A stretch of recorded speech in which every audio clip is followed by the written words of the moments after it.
بسم اللہ الرحمن الرحیم۔ السلام علیکم ورحمۃ اللہ وبرکاتہ۔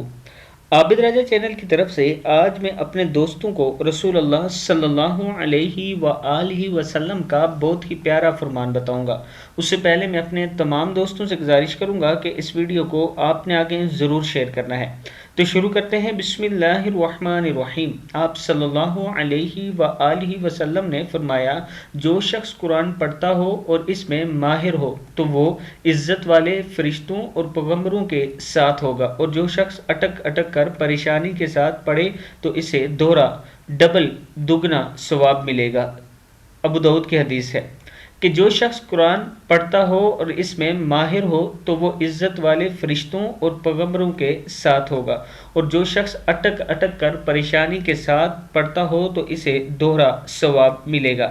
ابو داؤد کی حدیث ہے۔ میں اپنے دوستوں سے گزارش کروں گا کہ قرآن پاک کی ضرور تلاوت کیا کریں۔ السلام علیکم ورحمۃ اللہ وبرکاتہ۔